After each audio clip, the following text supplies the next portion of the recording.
Reading from Srimad Bhagavatam, 5th canto,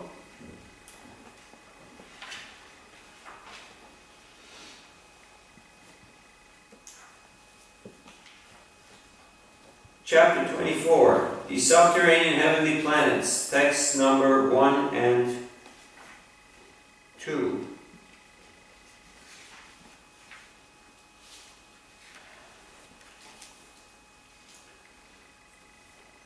This is prose, so we're not going to go into the Sanskrit. Sri Shukadeva Goswami said, "My dear king, some historians, the speakers of the Puranas, say that 10,000 yojanas, 8,000 miles, below the sun is a planet known as Rahu, which moves like one of the stars. The presiding deity of that planet, who is the son of Singhika, is the most abominable of all asuras. But although he is completely unfit to assume the position of a demigod or planetary deity, he has achieved that position by the grace of the Supreme Personality of Godhead. Later I shall speak further about him." Text 2. The sun globe, which is the source of heat, extends for 10,000 yojanas, 80,000 miles. The moon extends for 20,000 yojanas, 160,000 miles, and Rahu extends for 30,000 yojanas, or 240,000 miles. Formerly, when nectar was being distributed, Rahu tried to create dissension between the sun and moon by interposing himself between them. Rahu is inimical towards both the sun and the moon, and therefore he always tries to cover the sunshine and moonshine on the dark moon day and full moon night. Purport.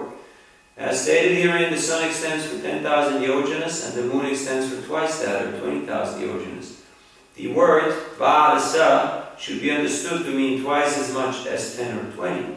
In the opinion of Vijayadvaja, the extent of Rahu should be twice that of the moon, or 40,000 yojanas. However, to reconcile this apparent contradiction to the text of the Bhagavatam, Vijayadvaja cites the following quotation concerning Rahu. Rahu soma rabinam tu mandala dvigunokitam. This means that Rahu is twice as large as the moon, which is twice as large as the sun. This is the conclusion of the commentator Vijayadvaja.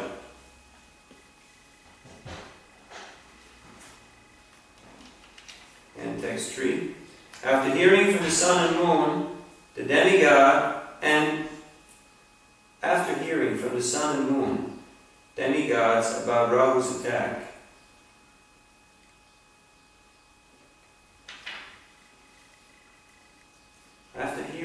the Sun and Moon demigods about Rahu's attack, the Supreme Personality of Godhead Vishnu, engages his disc known as the Sudarshan Chakra to protect them. The Sudarshan Chakra is the Lord's most beloved devotee and is favored by the Lord.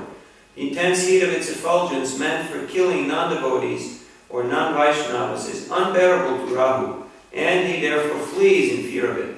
During the time Rahu disturbs the sun or moon, there occurs what people commonly know as an eclipse. Purport.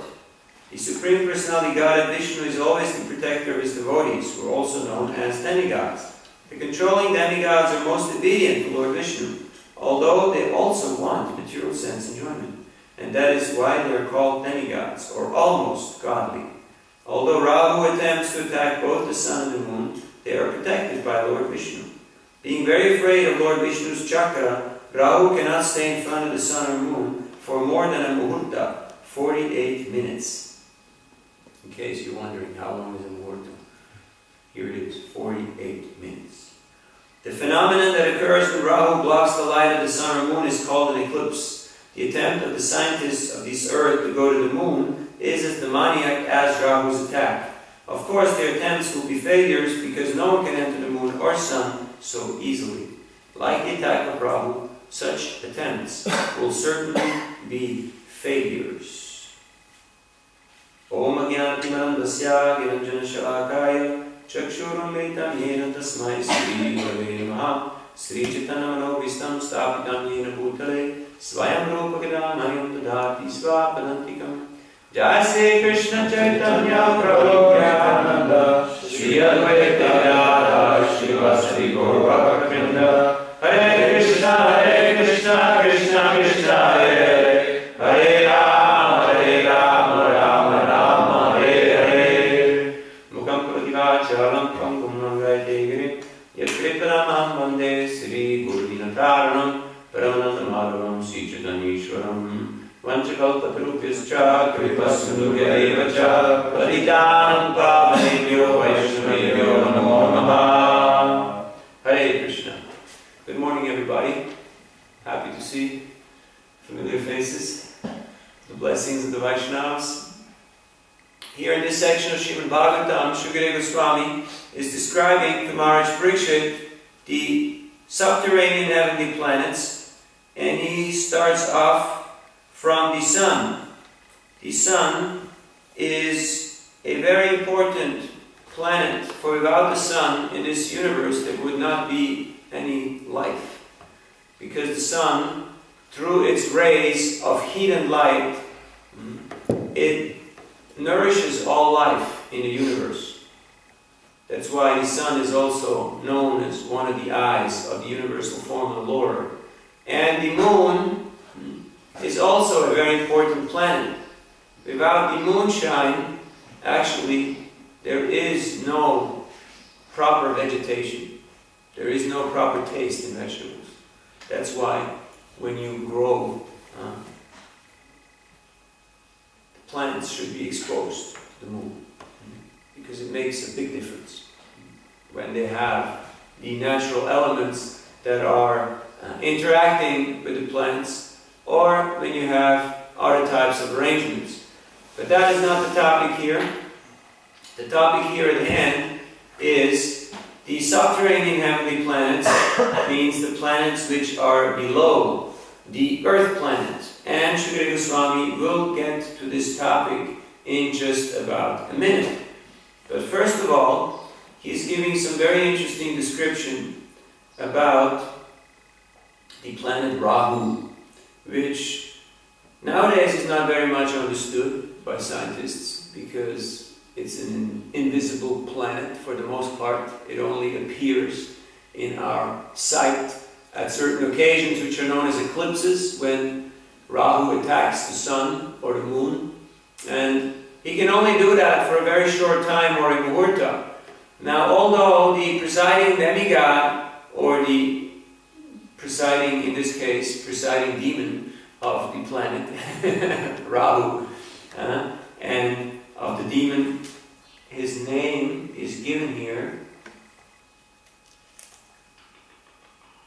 Anybody remembers the name? Of the father? No.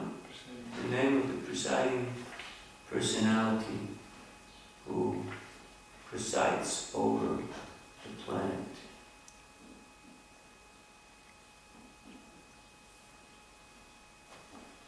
Just read that. Which planet? Rahu. Son of Rahu was son of someone with S, I think it starts. Yes. Rahu is the son of Simhika, who is the most abominable of all those Asuras. So, he achieved this position of being high in the sky and being able to do that because he tasted nectar. He tasted the nectar of immortality. We all know from the 8th canto of Bhagavatam, when the demigods and demons churned the ocean of milk,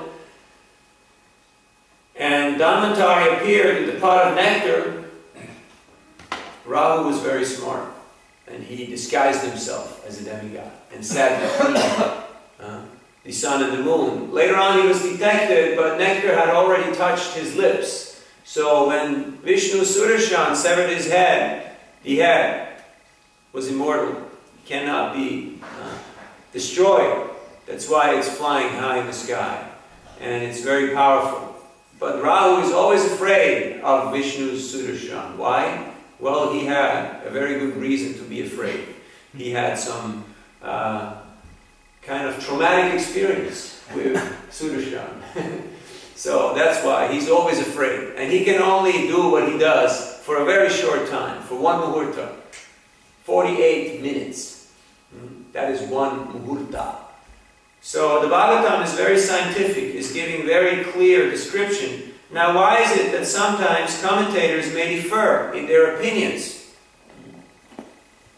What is the explanation that's given here? Who remembers? Oh, yeah.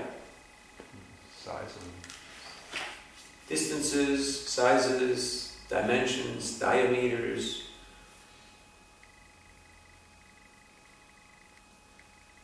Oh, and it says that the sun is 10,000. Was 10,000 yoginas? Yeah, the moon 20, and then the next one 30 or double the amount. Yeah. But double would be 40. So why does it say here 30?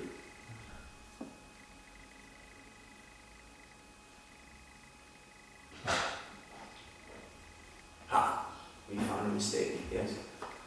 The creation changes from different times, or like the descriptions of the creation is different from different.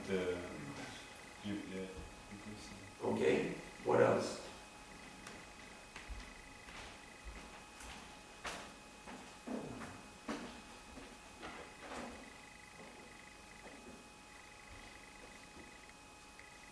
So one thing is that seen from different perspectives, if the perspective is different, then it can also change. Okay. Same. Anybody else? Is Denmark? It's a free country. You're entitled to your own opinion, even though nobody may agree with you.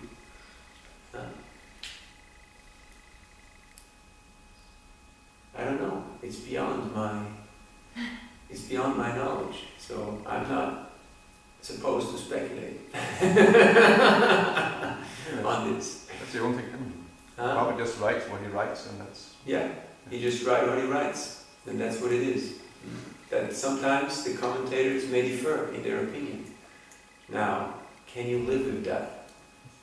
Can you go and take breakfast peacefully? Yes.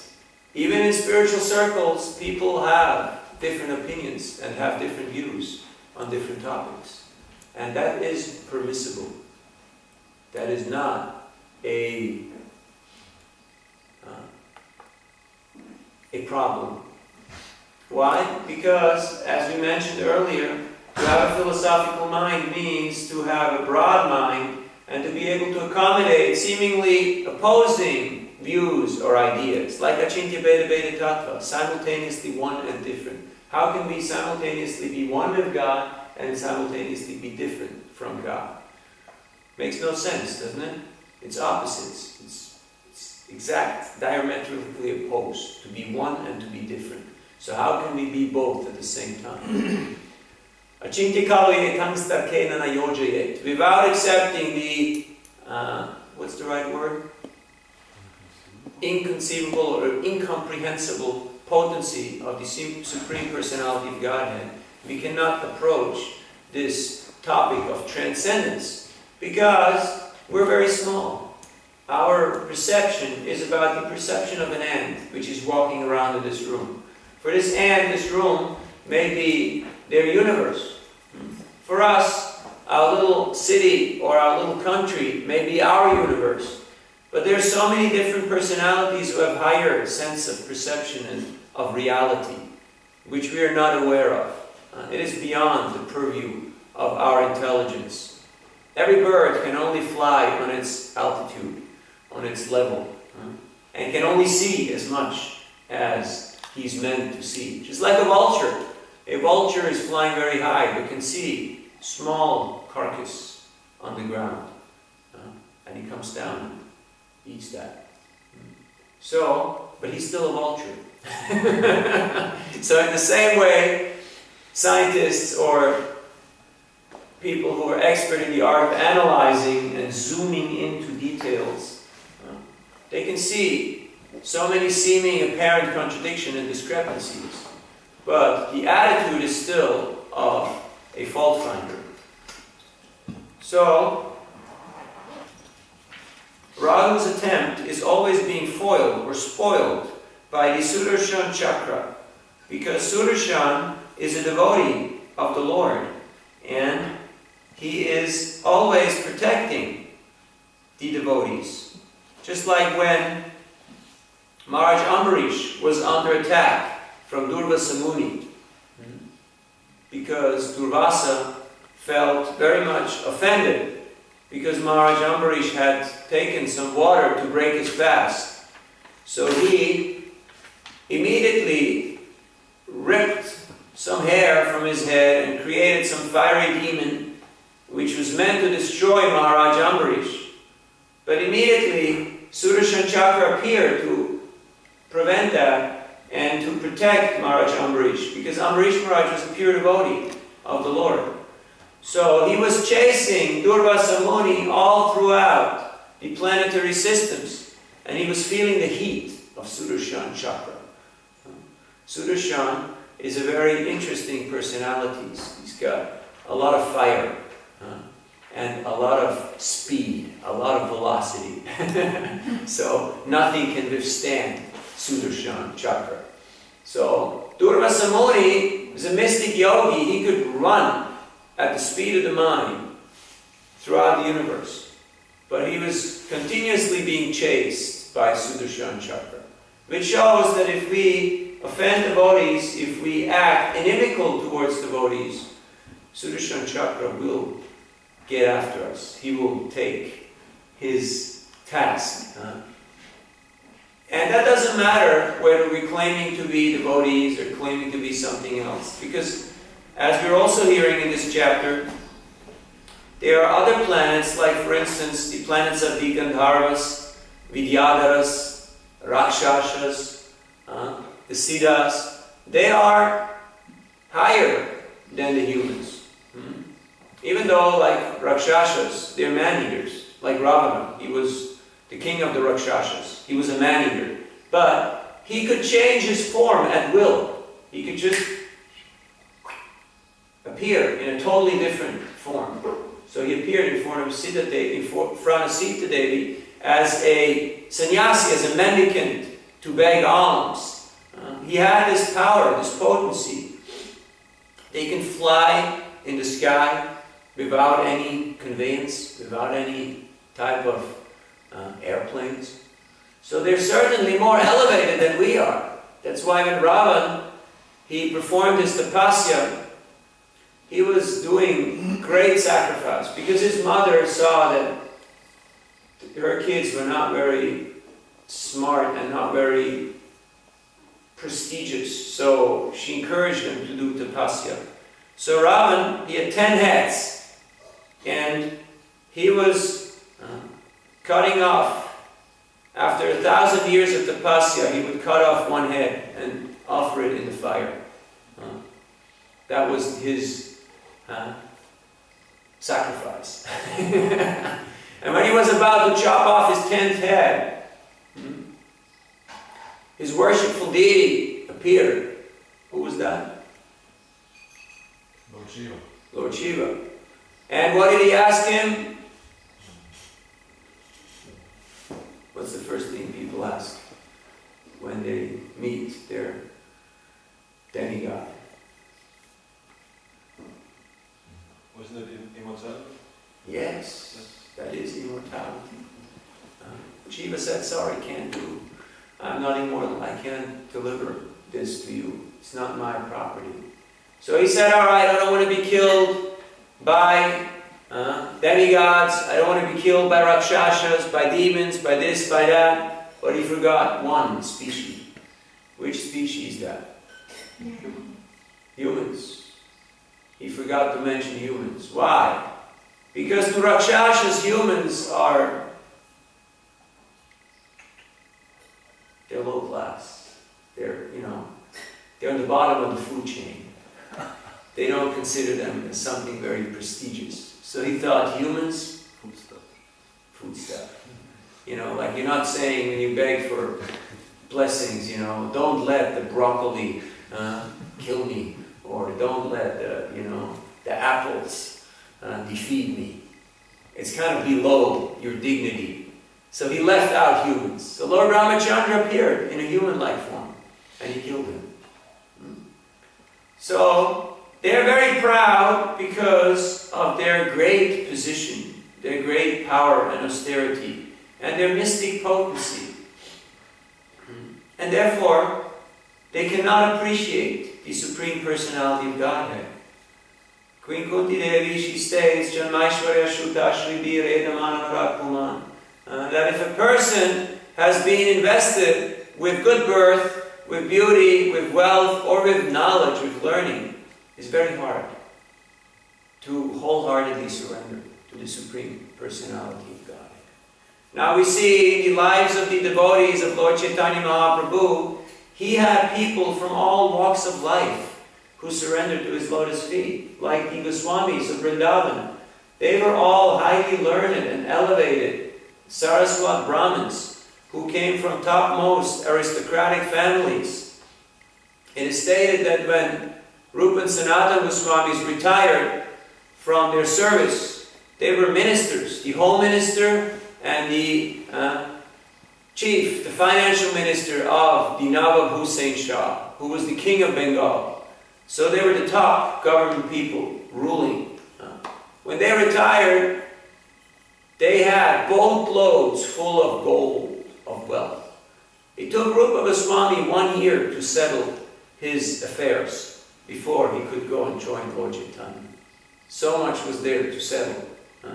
Like usually when we join the Hare Krishna movement, we take our bicycle or our skateboard and we leave the rest behind because there isn't anything worthwhile, and we go to the Hare Krishna temple, right? You may have an old beat-up car or something, but he took 1 year to settle his estate because he did things properly.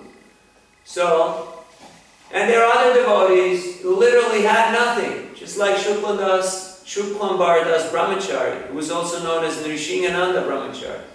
He was so dedicated to Lord Chaitanya Mahaprabhu that simply in his meditation, he could call the Lord and he could bring the Lord to any place he desired. He was so connected with Lord Chaitanya.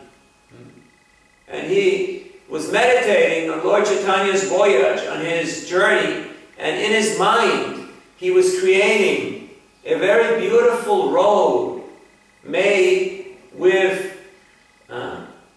diamonds and jewels and emeralds and pearls. And then, because it's not very soft to walk on these stones, he put stemless flowers, just the top of the flowers, on top of those pearls and jewels and diamonds, and made a pathway of flowers for Lord Chaitanya. And on the long side, he planted beautiful trees with birds and lakes and beautiful surroundings.